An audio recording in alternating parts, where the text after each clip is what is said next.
Kristen Denny-Chambers, who is a clarinetist, teacher, and composer. She has performed as a freelance chamber and orchestral clarinetist in several venues, including the Emeropa Chamber Music Festival in Prague, the Fort Smith Symphony, Wyoming Symphony, Longmont Symphony, Colorado Light Opera, and the Tulsa Symphony. Having no formal compositional training, Kristen wrote a clarinet exercise book called Prep Steps Before You Crutch in 2016 with the goal of bridging the gap between high school and college-level clarinet methods. Her recently released book, Finger Fitness Etudes, incorporates finger technique drills into tuneful and light-hearted etudes. Composed in 2020 during the COVID-19 pandemic, the Etudes showcase a new compositional voice that was simply waiting for the right moment for inspiration. With purposeful goal of inclusion, Finger Fitness Etudes is meant for clarinet and all auxiliary, I keep losing my spot, I can't read in the pandemic. All auxiliary clarinets with a special section devoted to bass clarinet. And so there's a ton more on the bio, but I just wanted to take a moment and kind of add a few things. I highly encourage, I fixed the online website so you can go see the rest of her bio. It's very impressive and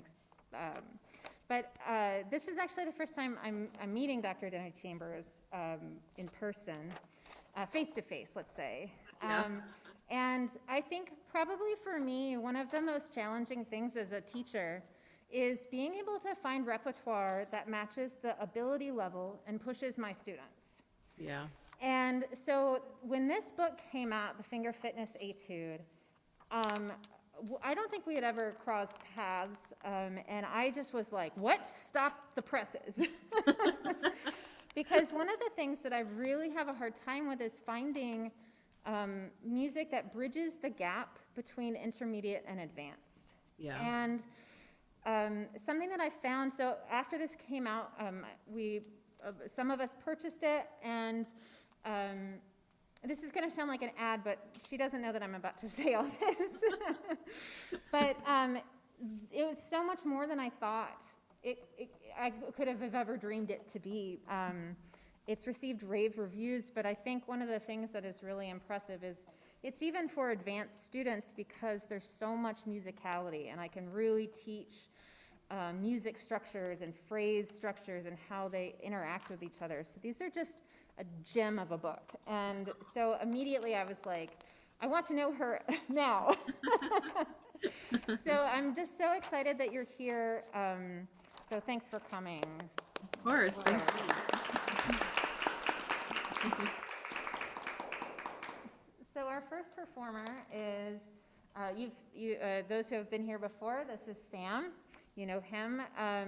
He's a second year music education clarinetist student and with a minor in Spanish. And I'll let you take it away from there. I'll move away. And after, I'll give a 5-minute warning behind him. Okay. Do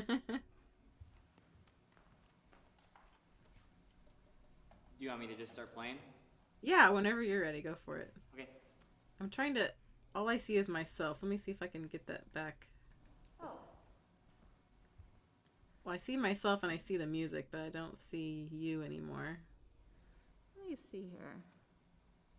Maybe it's because I pinned you. There, now I see. Okay, cool. Okay. All good? I think so.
Good. Well, Sam, that was really nice. I don't think I've heard anybody play this on bass yet, so that was quite a treat. Thank you. Thank you. I love hearing the low sounds. I'm a fan of bass clarinet. If I could play bass, I would play it all the time, but I have some TMJ issues that prevents me from being able to do that, so I live vicariously through those who play bass. Let's look at the introduction. So, are you able to see my pointer, or is this on Sarah's side? It's on my side. Yeah, It's okay. Okay, don't worry about it. So, at the beginning, we have all these eighth notes, and there's a pedal. Mm-hmm. So, the pedal note is the least important. If you can bring out, like starting in measure 5 especially, you want to bring out the low G, and then the B flat, and then the A, right? Yep. Okay, so let's try playing from 5, and maybe just that line is enough. And only play the lower notes. So no Ds and no E flats. Okay. Okay.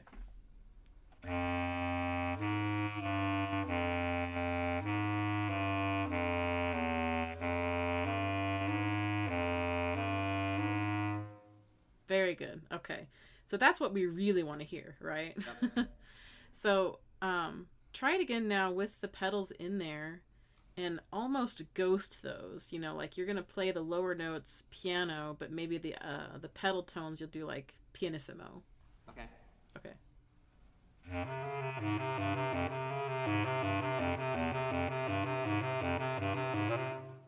Okay, you're on the right track. I think you could do it some more.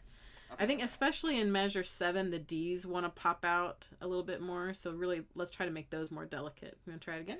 Yep.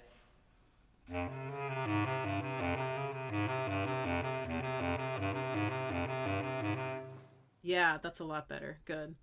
And I know measure 10 is tricky with the 1/1s, and depending on, you know, if your instrument is in perfect alignment, it could cause some issues, but that's a tricky spot. So, but you handled it quite well. But I would say, yeah, definitely work on bringing out the non-pedal notes, right?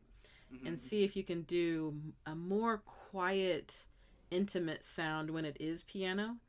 And that way you save room for when you are going to play full, you know, with your forte sound, okay? You did a really nice job with getting some of these upper notes to respond. I know that this hits the bass in some awkward places, like having to play F sharp out of the blue, which is tricky to voice, but you did that nicely. I'm not really sure. Let's see what else we would do. Oh, let's look at the triplets over 2. Okay. So those are, let's see, 21, 22, 23, 24, measure 25 and measure 26. So when we have triplets over 2, it's often divided unequally, for the lack of better words. So if you subdivide through your triplets, you would actually make the E flat, the quarter note E flat, you would give it 2 eighth notes of a triplet, or of like an eighth note triplet pattern. And the D would get 2 eighth notes of that pattern, and the C would get 2 eighth notes of that pattern. So if you were going to subdivide that, 21, 22, 23, 24, 25. So everybody see that 25.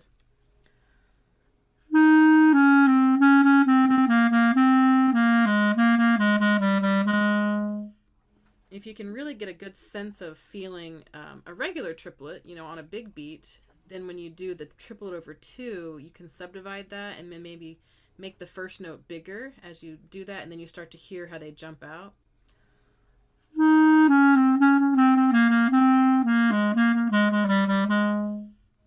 It's really common to get this sort of sound.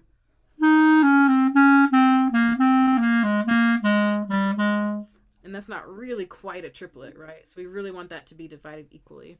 Can you try subdividing that like I did before with 2 notes on each? Okay, great. Just those 2 measures? Yeah. Okay.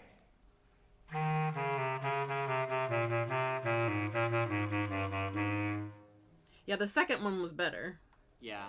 It's tricky to switch back and forth, so you might try just isolating the triplet. Da da da da da da da.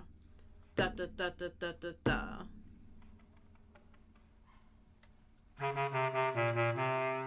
That's it. Good. So that would probably be the first step. Just isolate the triplet and then throw the other rhythms around it back in, because that's tricky to go from quarter note to eighth note to triplets over two. But that's how I'd work on that. And then just any time you have a hairpin, try to start softer. Sometimes you had some loud sounds at the beginning of a hairpin. So see just how intimately you can make that. I know some of them start on like low G, which is a little bit tougher to play quiet on a bass, but work to push that for your range. Okay, did you want to also play Ants on Strike? Yeah. Awesome, let's do it. We've got the bass clarinet version on this one. Are you doing the low one? Oh. Did you see Michael Lowenstern's video where he played this? Yeah, he kind of goes crazy on it. Yeah.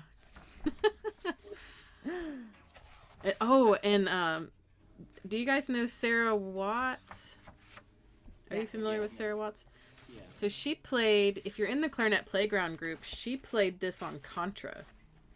Oh, I saw that. That was just like my phone was vibrating when she got the I was like, I think I felt the floor vibrate from across the ocean. Like, that was nuts. All right. I don't know why I pulled my page out. It's right here on the screen. Okay, whenever you're ready. Okay.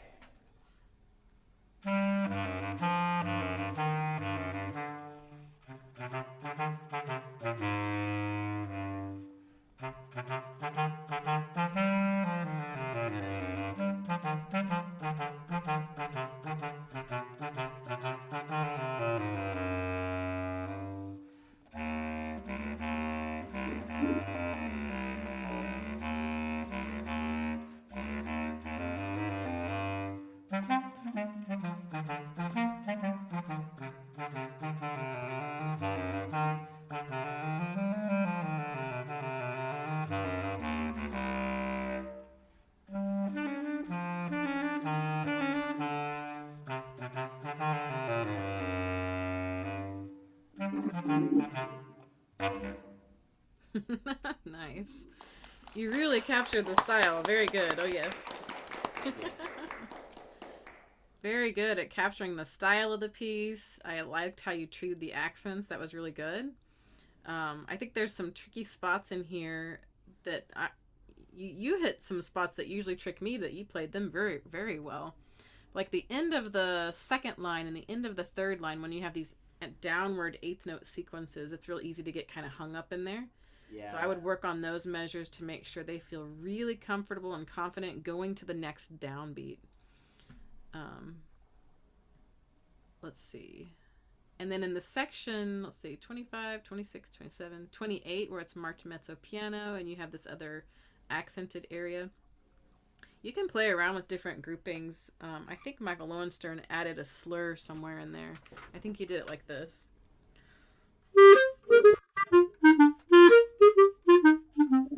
And that was kind of cute. I liked that he did that. So with anything, you're free to change articulation or add a little thing here or there to kind of make it your interpretation. That's totally fine with me. There's one thing at the very bottom in measure 46 where you have your Fortissimo. Notice how that's different than measure 19. So that is only one beat for the G sharp and one beat for the A. Oh, yeah. Yeah, so that last line, I won't be able to play the low C, but the last line.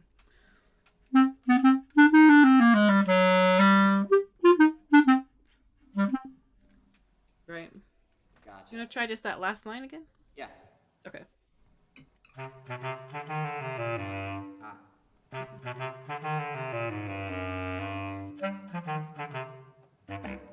There you go. And you can let that low D resonate a little bit more so it speaks boom boom. Okay. Yeah, I'm gonna try that. Just that ending there? Yeah. Yeah. Yeah, that's it. So let it resonate, let it come through, and then push the volume to be as quiet as you can get it. So I would rather it speak and have a good tone than be so worried about volume that you end up kind of cracking the note, right? Yeah. Yeah, good. Yeah. Man, you handled that low section very well. Did that take a long time to learn and get comfortable with it? I had to start very, very slow. I bet. How long have you been playing bass? I started playing bass clarinet in 7th grade and Oh. have only played on regular B flat for small periods of time. So ever since then, basically. Okay, very cool. Are you a bass clarinet major, or are you kind of doing both? Yeah, I would say I'm more bass clarinet than B flat. Awesome. Then I bet you are a Michael Lowenstern super fan. Oh yeah, I follow him on YouTube and I watch every single video he puts out. I love it. He's fantastic. He inspired me when I was in college. Isn't that funny? Like in the year 2000, I think somewhere around that time was when his 1985 album came out. Okay. Because he was at the ICA conference that summer, and that was the first one I ever went to. And the first thing I did was I just went right up to him and introduced myself to him because I wanted to meet him. I know, I really want to meet him too. He just seems like a really cool guy. He's really cool. He's really laid back, and he's kind of, I don't know, he's just like a regular person. He's really easy to talk to. That's awesome. Well, thank you, Sam. Yeah, thank you.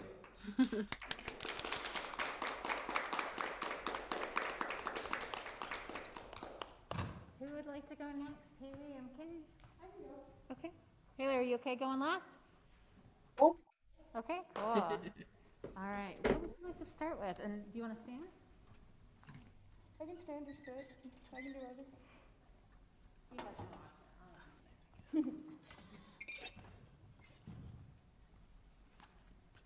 can play a few notes if you want. Make sure your reed works.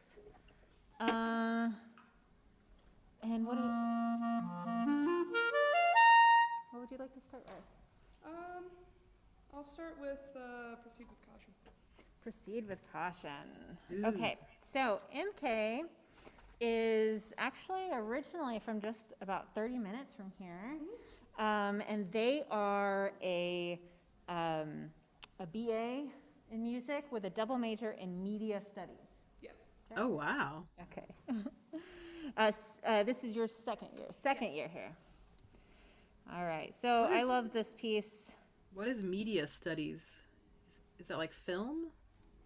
It's like a general, it was originally a communications degree, and they've made it its own degree now, but it was like communicating in any sort of like media related field. Oh, okay. That makes sense. Nice.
Wow, very nice, MK. Thank you. Woo. I haven't played this one in a while, so when I hear it, it brings back everything that I was feeling that day when I wrote it. Mhm. Because I wrote it on January 1st, like it was literally that day. So it was everything I was feeling, like, okay, it's 2021, but things are still messed up, you know? But you really got the character right, the mood, you set the mood very well. I have nothing to say about, like, the flow and the character. Like, that was really, really nice. Mhm. So I think the things that I would do is just a little tweaks here and there. So the very opening two measures look very, very closely. I try really hard to showcase where the peak of the phrase is. So right past the crescendo mark is the peak note. So the first note of measure 2 is really where you're headed. And you may not realize it, but you kind of peaked on beat 4 of measure 1. So make sure you really go across that bar line and peak on the whole note C sharp. And then you've got that whole measure to decrescendo. Can you try the first two measures like that? Yeah. Okay.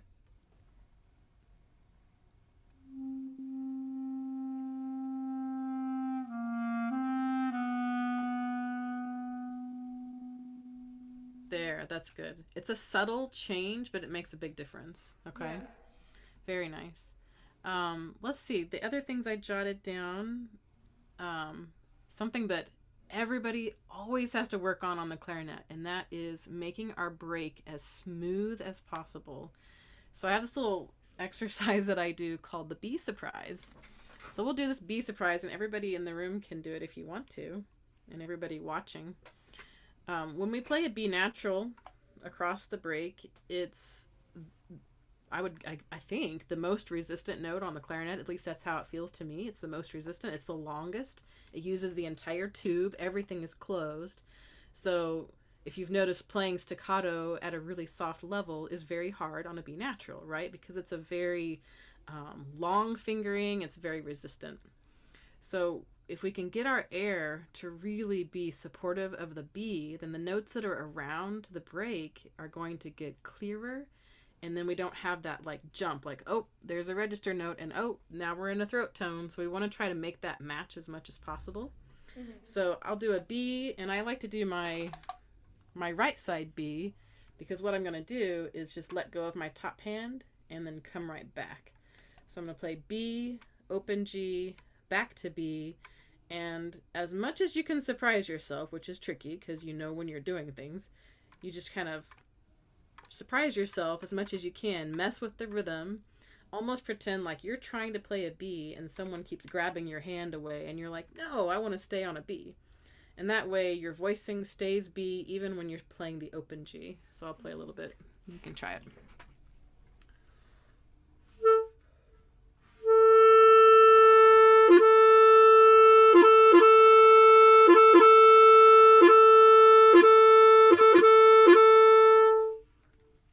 Okay?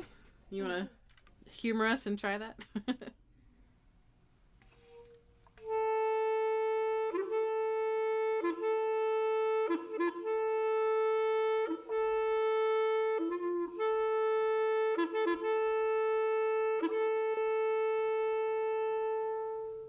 Good. I think it's getting a lot closer. So now really try to engage your abs like you're doing a sit-up and just push through the guts. You want to try that again?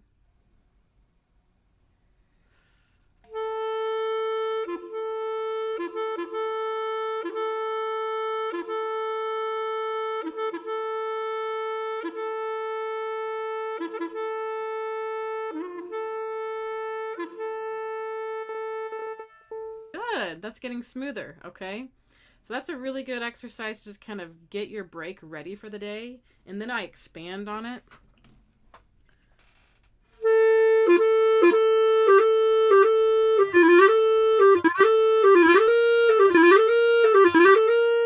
And I just kind of play the notes around it up and down. And then I'm like, okay, my break feels warmed up for the day. So that's a nice quick way to warm up the break.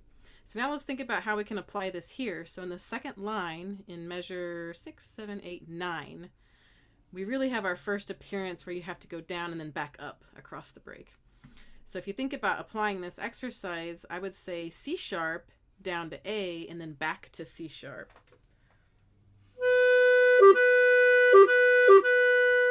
Right, so that would be like a next step to apply here. And then I would just play C sharp over to the C sharp.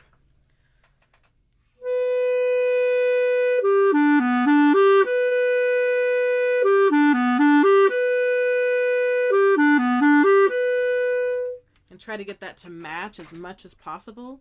And then you can do that anywhere else where you see that. You kind of pick that highest note that just crosses the break, play everything in between, and then land on the next note that crosses the break.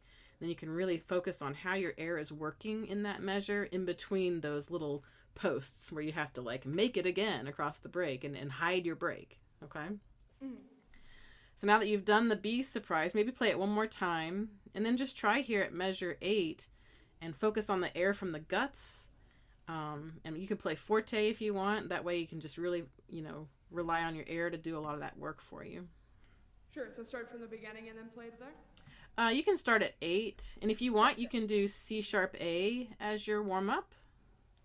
Okay. Go back and forth, C sharp A, and then try that.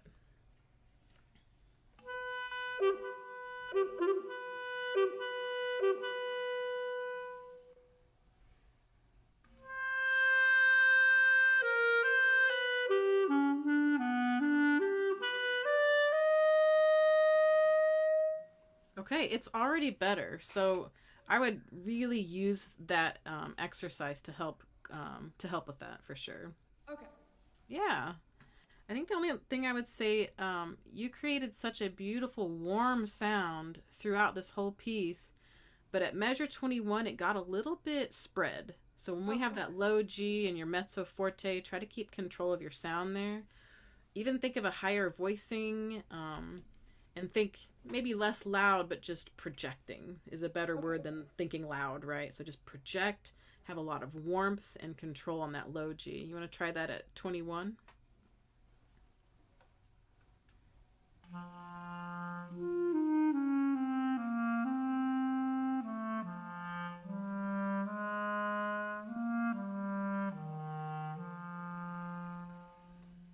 And you can play it fuller, but we just want to make sure the tone doesn't like sag or like your tongue doesn't get too low or anything like that. You want to try it again?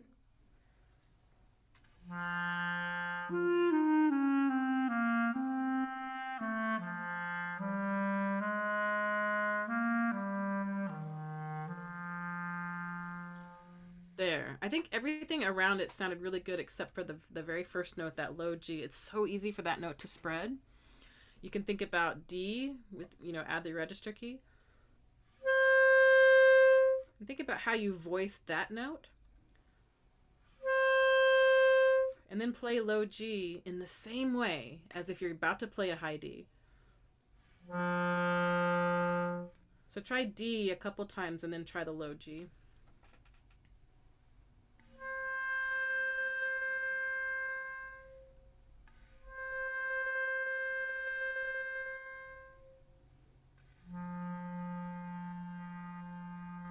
Yeah, now you're matching a little bit more. Mm-hmm. So we want to avoid biting. Make sure you're not biting to get that result. It's more of a voicing thing, like where your tongue is in your mouth, thinking E a little bit more, kind of lift it. Okay, that was really nice. Did you have another one that you wanted to play? Yeah, I have Desert Impasse. Oh, great. So a lot of the same kinds of things are going to be in Desert Impasse. So there's lots of low sounds, and we want to have good control in that range. So be thinking about that. Try to carry that over as you play that one too. And we're at about 6 minutes-ish. Okay. If you haven't had a chance to catch it, I did a clarinet playground chat with Akash Middle, and it was one of the early ones, and those are all on my YouTube channel at the Clarinet Playground. Just YouTube, just find Clarinet Playground. And he's a phenomenal musician, okay? So he just happened to take lessons with me for a semester because he was a saxophone major, and it was required for the jazz students. But he now writes his own music. It's Indian-influenced jazz music, and he's in New York, and he's made it, right? Like, he's one of those guys. He's made it.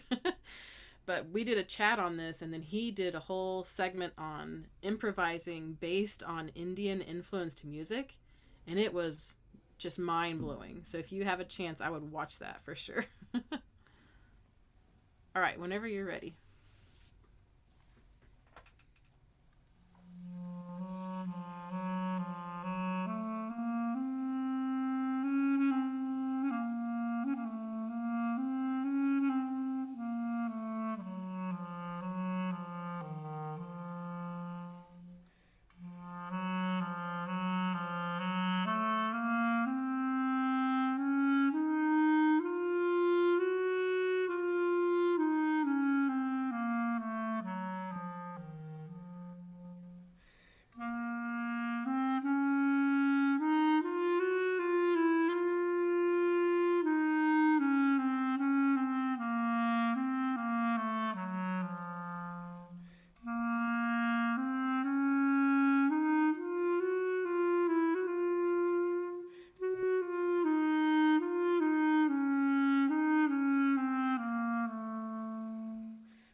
Very nice.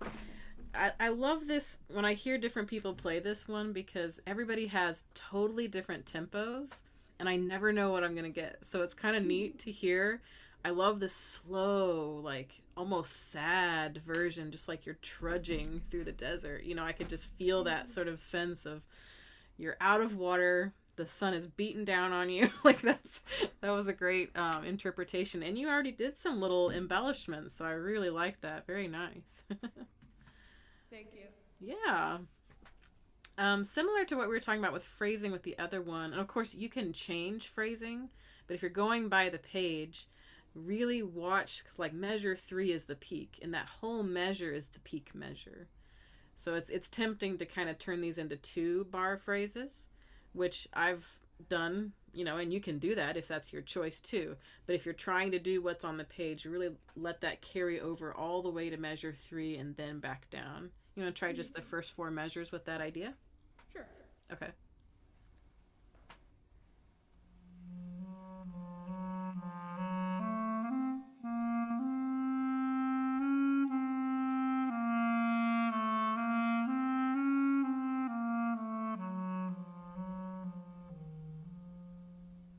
Yeah, that's it.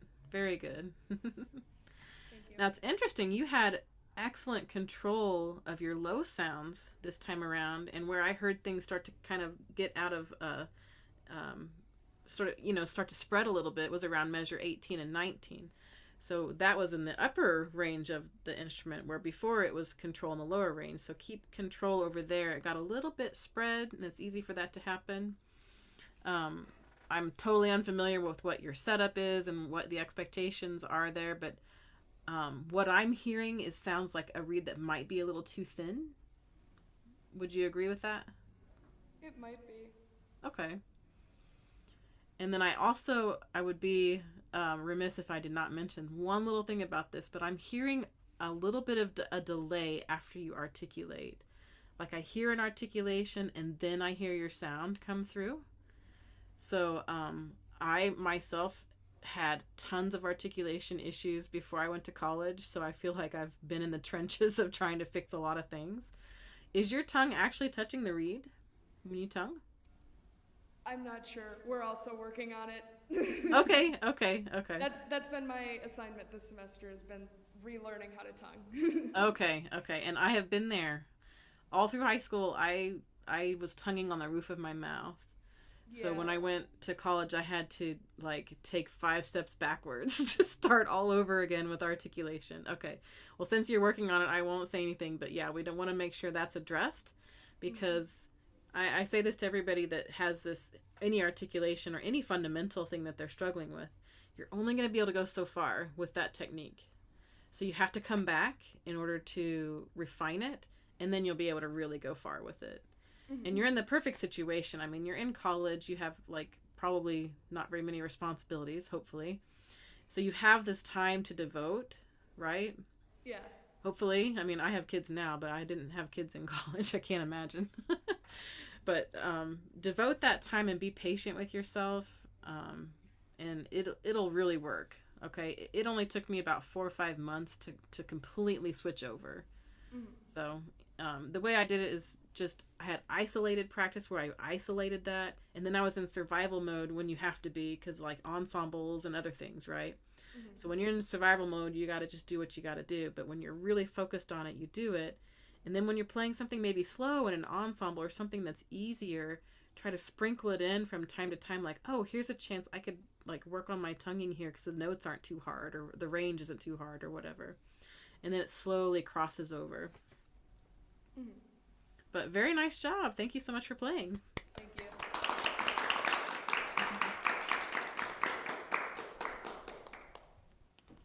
All right, and then we have Haley, who's remote. Hi, Haley. So this will be, well, I think I can juggle it. So after we play Haley's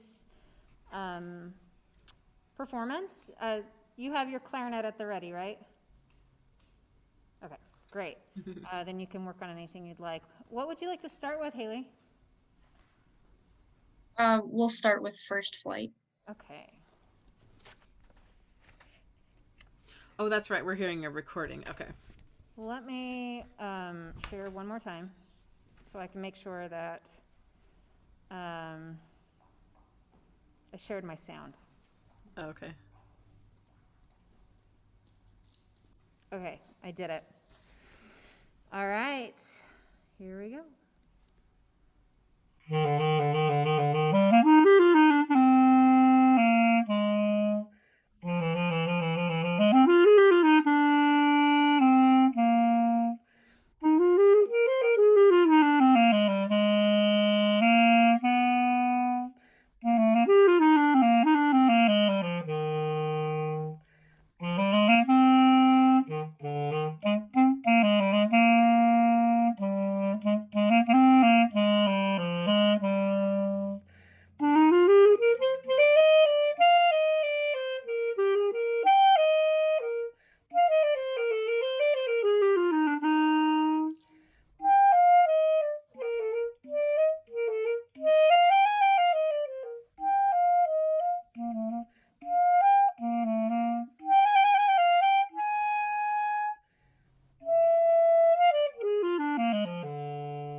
Nice. Uh-oh. Oh, there we go. Sorry, I just want to make sure it didn't play. Very I nice forgot- work, Haley. Yeah. I forgot to introduce Haley. Haley is a first-year music education student. Oh, very nice. Okay. Okay. Good. Well, I think you played the parts that I'm usually listening for evenness. You played them very evenly. So I was very impressed with like measure 6. That's the toughest measure for me to play. I always have to review measure 6, but you did a very nice job there. The interesting thing that you did was like in measure 3 and measure 4, you kind of slowed down there. And that's a place where I would try to keep the momentum going, because it kind of, it would lull and then it would speed up again and then it would lull. So if you keep those long note values moving, I think that'll keep the whole thing kind of feeling like it's on the edge of your seat, you know, like you're just going to go for the next thing. So that's what I would work on there, just making sure places like measure 3 and 4 and everywhere else where that comes back, you keep the momentum going forward. Let's see. I thought that you did an amazing job in measure 32, starting on the high A's each time. You came in so clearly with a nice piano sound. That's hard to do, so that was really good. I was very impressed with that. And then the be surprised that we did with MK, I would try that with you also. You like use that as a warm-up technique, because sometimes when you cross the break, there was a little bit of a gap in the sound. So like, an easy spot, measure 9, where you have to go up and down the scale, right? I would do just C, B flat, you know, C, B flat, C, B flat, C, B flat, and then maybe play D, C, B flat, A. So I'll play instead of just talk.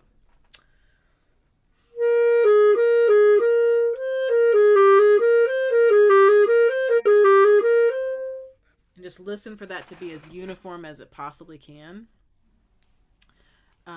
Let's look at the cadenza, because I think you can take a lot more time. It's very easy to want to stay strict with the time in a cadenza, but there's really a lot more freedom here. And you can hold that fermata quite long if you have the air. You know, you can always grab a quick sip of air somewhere in between the highs and the lows if you need more air. But like, here's just one example.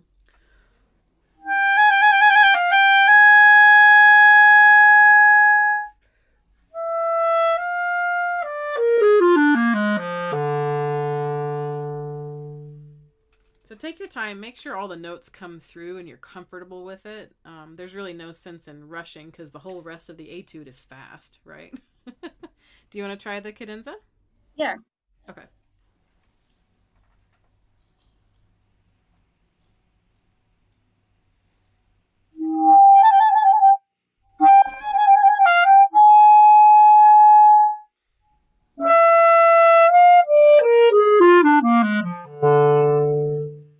There you go.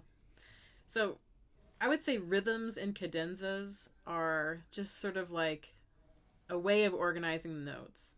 It doesn't necessarily have to go 1, 2, 3, 4, 1, 2, 3, 4, 5, but it's just a way of organizing the notes. It just had to be 4 and then 5, right? So, you know, take some freedom there. It doesn't have to be so literal. Yeah. Did you have another one that you wanted to play or wanted to listen to? Yeah, I also recorded Desert and Pass. Okay, great. Let's hear that.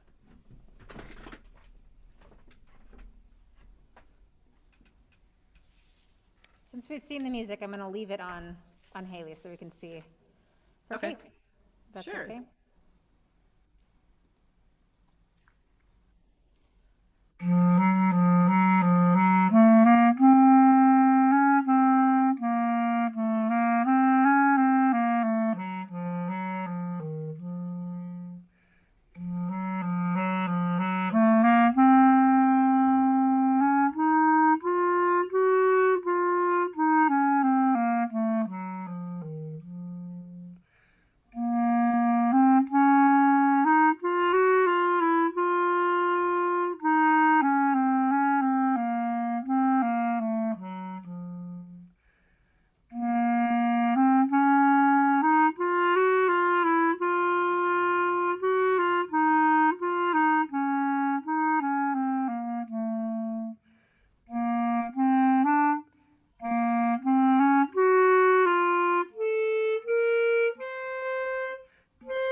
very good, smooth, long lines. Another good interpretation of that. So thank you so much, Haley. That was nice. Gosh, the only thing I think I would say is make sure that when you're at the end of the phrase, see if you can hold the notes a little bit longer before you grab your breath.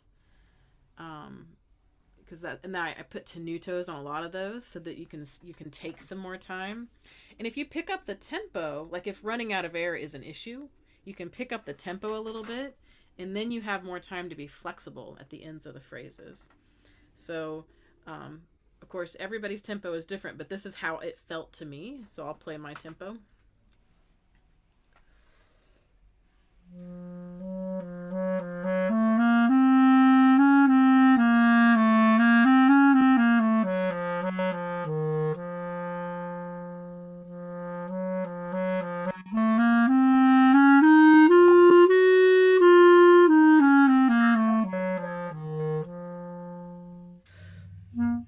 So you have some flexibility to kind of push in the middle of the phrases and then pull towards the ends of the phrases. And you can really you have a lot more fun with it that way. I really like to do that, especially like the end of measure 20 to help set up that piano. If you stretch that B out, it can really set the piano up nicely. So here's like 18.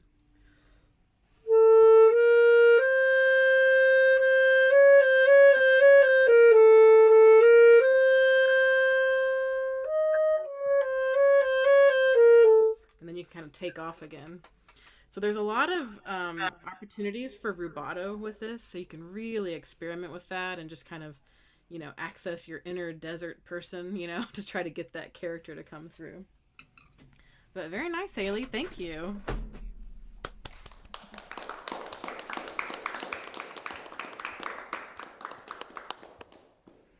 Great. So, I'd like now, is it okay to open up for questions? And Sure. I know you're going to talk just a little bit about your upcoming projects and what you've been doing. You have been so busy during this pandemic. Can you just tell us a little bit about the process of creating this book and then what's coming? Sure. I mean,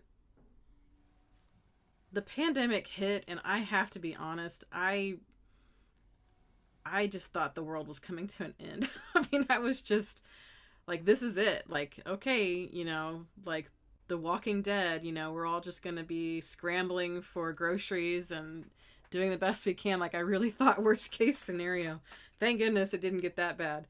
But I kind of used music as an escape. It was definitely my escape from what was going on around. I avoided the news as much as possible. And I started just hitting the bucket list like crazy because I was like, what if I get sick? What do I want to do during this time if I get sick and I'm gone? Like, I got to have something that I've done. It's kind of what I was feeling. And I'm also like, I'm 43, so I've been struggling, kind of finding my path this whole time. It's like, it takes forever sometimes to find your path. And I just really kind of searched inside and was like, okay, what do I really want to do? Well, I wrote Prep Steps several years ago, and I was like, well, I really want to do more material, and I want to see what I could do and kind of push myself. And my husband and I were just brainstorming, sitting on the couch, like, what could be the next thing? What's needed? Where's a gap? What kind of gap can I fill? And we were talking about finger drills and how, I assign those to students, like the 68 finger drills from the Close A book or whatever other books that you can do finger drills out of. And they do them, reluctantly. But I was like, well, maybe there could be a finger drill and then an etude or a solo or a piece of music that incorporates the finger drill to make it more fun to practice. And then that's just kind of how the light bulb went off, and it was like, okay, this is the project. And then I was really excited because then I knew what was going to go on.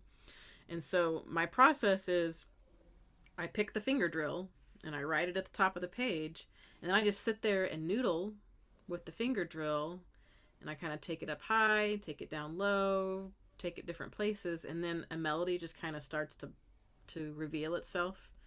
And then after that, it feels like it's being fed to me by somebody else. So I feel like I can't even take credit for this stuff because it's like coming from someone else. But I think my life experience comes through. I like things to have a lot of character.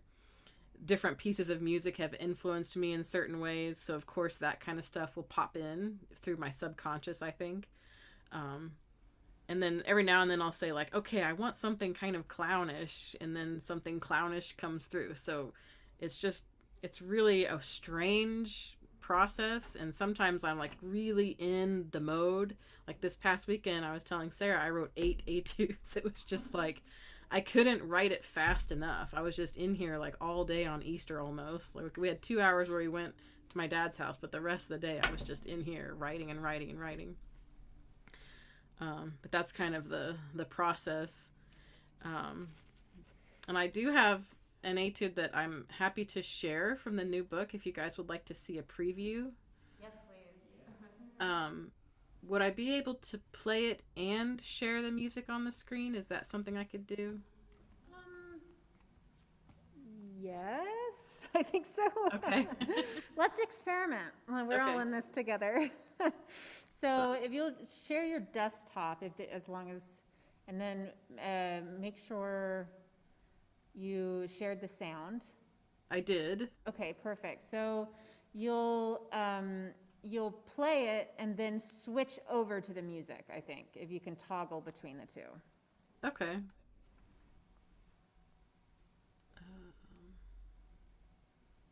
While Would you're I doing go that, ahead? something that I just absolutely love about your book is how many, I'm so impressed with how many is in there. Usually I get a book and it's like 5 etudes. Have fun. Yeah, here are the titles if you want to kind of check them out. Let's I've get got, one closer if you want. I have 33 so far. Amazing. Yeah. And I have plans for about 4 or 5 more, something like that. So we'll see what comes through. This one is very special. Michelle has not seen or heard this yet. She is going to be the primary editor again. I'm going to make this where you can see the whole screen. Okay. Michelle is the retired principal of the LA Phil. Okay. All right. So I will push play. Hopefully it comes through. All right.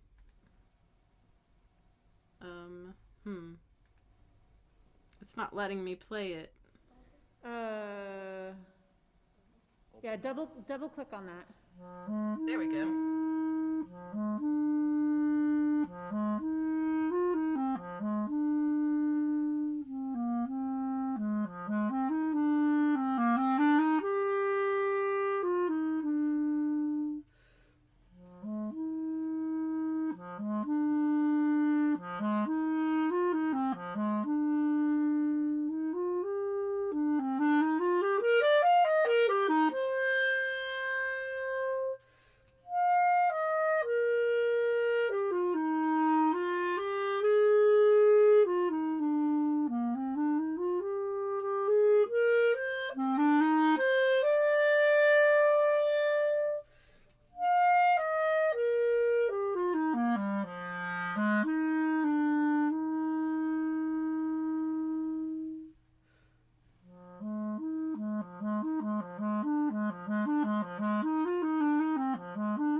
my gosh, how do I stop that? Okay, there we go. I'm like, that's my student playing. Okay, so I have probably about 100 more questions. Okay. But before I take up all the time, does anybody here have questions? Anybody at home? Yeah, okay. What is your favorite and least favorite part of composing? My favorite part is when I sit down and I'm really just writing the music. I'm sitting here, I write the drill like at the top, and I've got my clarinet the whole time and I'm playing, because it's not just about what are the notes on the page, but it's very important to me about how it feels on the clarinet. So it has to fit the instrument, or it has to challenge the instrument, fit and challenge, right? Because that's what I'm trying to do with the book. That's the most fun part, and the least fun part is the editing. I hate the editing. It's so tedious and it takes so much time, and I'm printing and I'm looking and I'm printing and I'm looking, and then I see things after the book's been printed and I'm like, no. So I hate that part. I have one. Yeah. Which etude was your favorite to write, and which one is your favorite to play? Ooh, I think Twirling is really close as my favorite, and Jaden's Journey.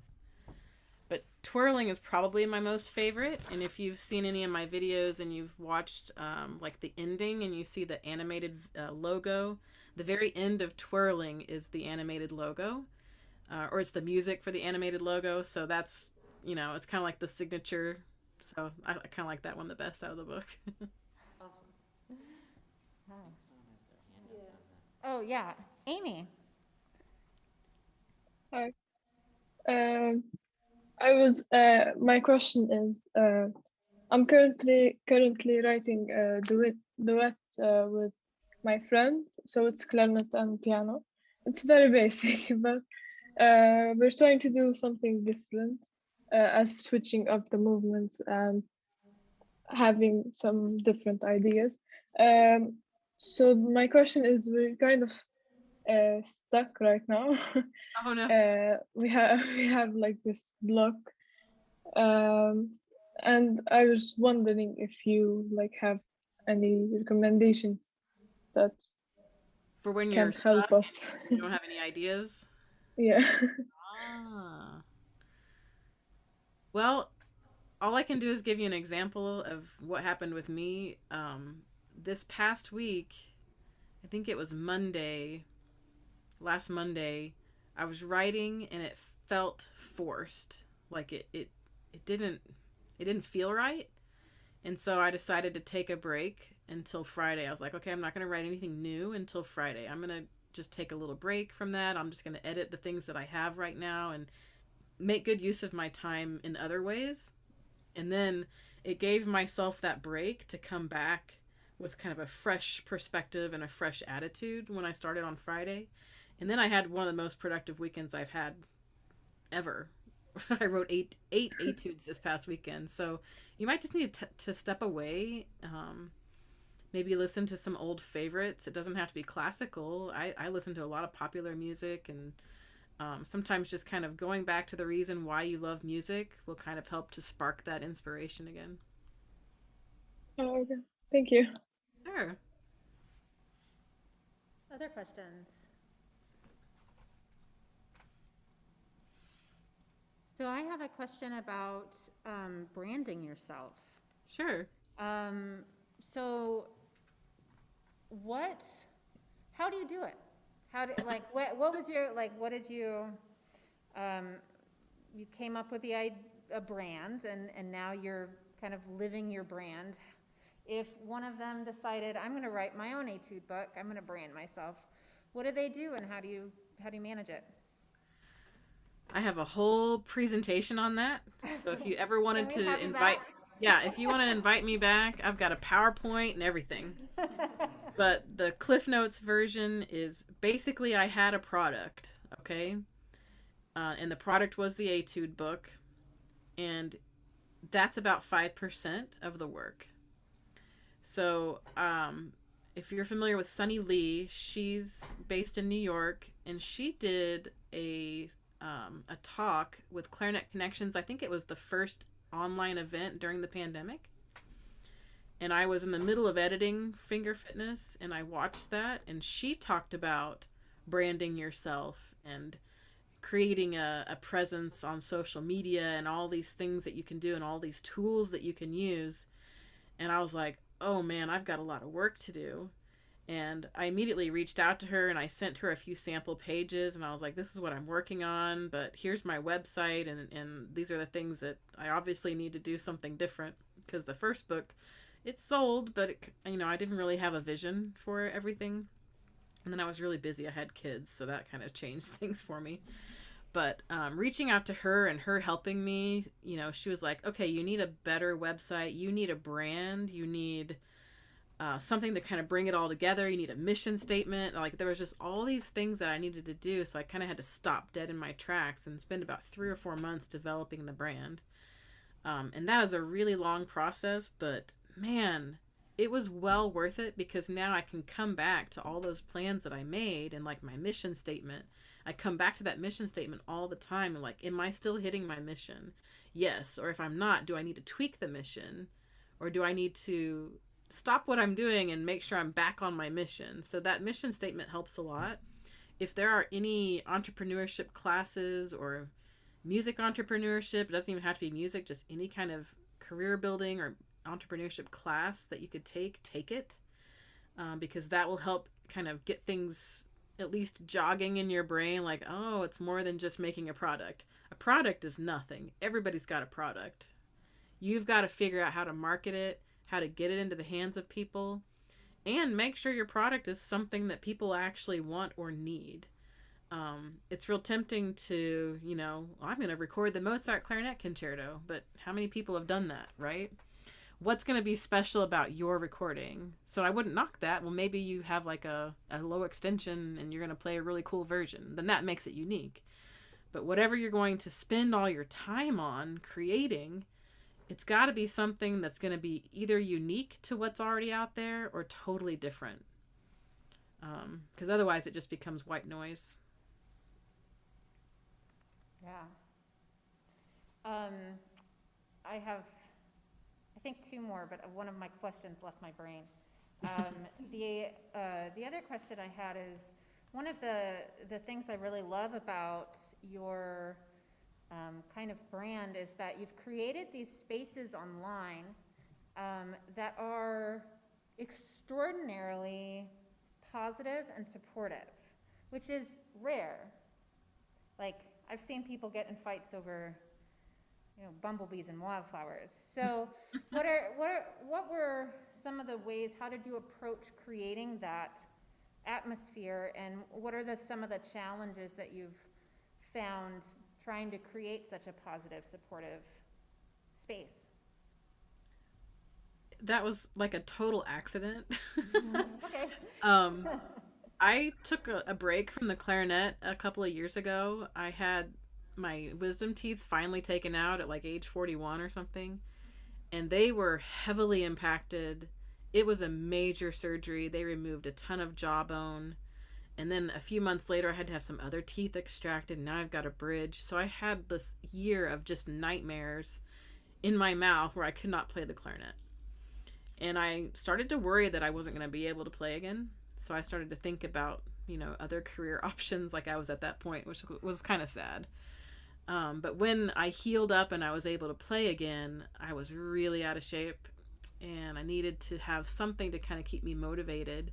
So I found the Etude of the Week group in Facebook for clarinet, and they were doing the Cavallini caprices, which I had played 5 or 6 of them in college, but my teachers never really made me play all of them. So I was like, okay, if I can get through this Cavallini, then surely after 30 weeks I'll be in shape. So I pushed myself to do that. But unfortunately, at that time, there were a few negative people in the group.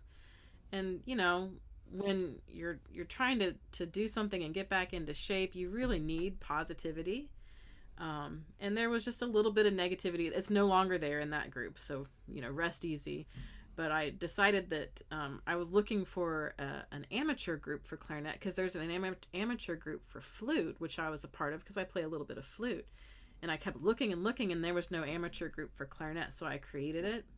I was like, well, here we go. Now I can help, be in charge of picking what we play and have a little bit more influence on what the group's going to be about.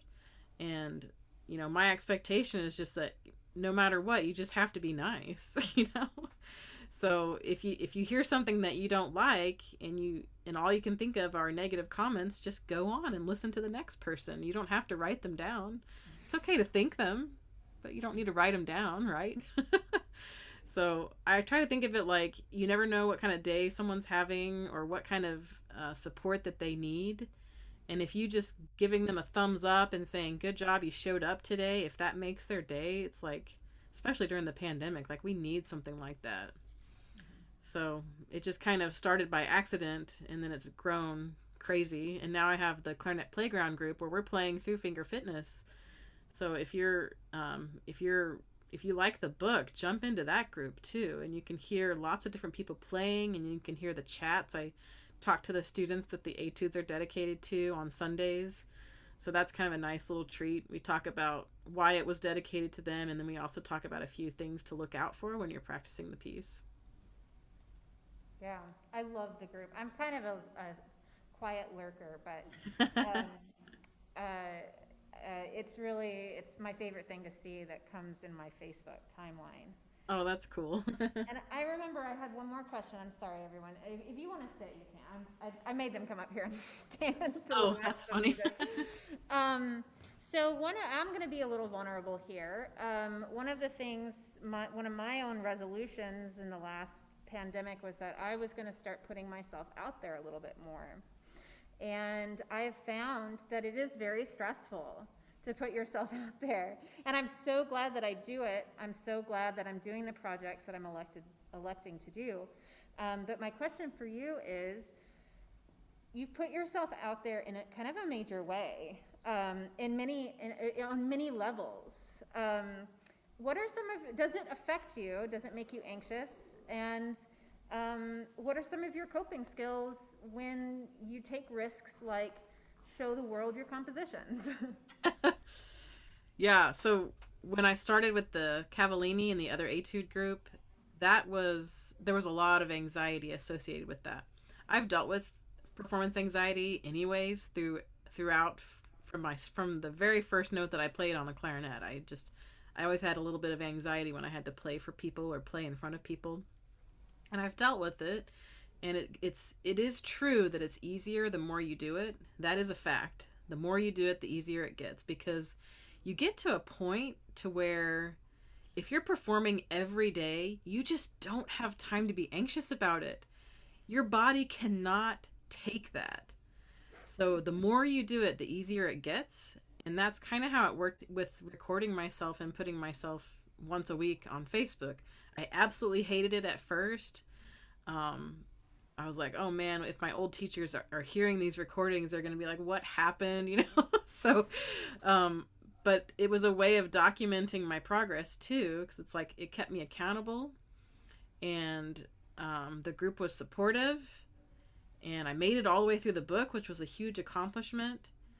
And I got to the point to where I cared a little bit less about those inner voices judging me all the time. And I also just stopped caring about what other people think too, which you hit that point in your life, and everybody hits that point at a different age, I think. But my point was this year. Like, nothing sticks anymore. People can say whatever they want, but it's like, whatever, I'm doing my thing and you can do your thing. Well, that's lovely. I like that. Anybody reached that point yet? They're like, good. Well, I think we're kind of running out of time, but does anybody else have any final questions? I know I've just been waiting for this particular masterclass because I think it's incredible, one, to figure out where the gaps are and then to take the initiative and fill them. I think a lot of people think of wonderful ideas, but like the execution, it's always harder than you think, and you followed through and like then hit it out of the park and then kept running. Thank you. And so I've been dying to ask these questions of you. Any final thoughts that anybody at home? Well, I will say this: I'm really excited about book 2. If you like book 1, just wait. like there are some etudes that I will play for hours and hours until my face hurts because I just like them so much. There's lots of different character. There's plenty of slow ones. And there are going to be at least 4 and maybe 5 suites that work together. Like there's a circus suite. There's a suite all about cats. I haven't quite figured out the titles of the suites, but there's one about cats. There's one about the 4 different seasons. So there's an etude for each season. So there's a lot of like, since I did the first book, it kind of helped me with the second book. Like, okay, I should probably have suites again. So it kind of helped get that rolling from the beginning instead of backtracking and adding it later. But I'm really excited about this one, and I don't know what else to say, but I'm really excited, and I can't wait for it to come out so everybody can see it. Yeah, I'm so excited. I had no idea it was coming out so quickly. I was like, when does she sleep? But thank you again. It was just so nice to meet you, and yeah, thank you.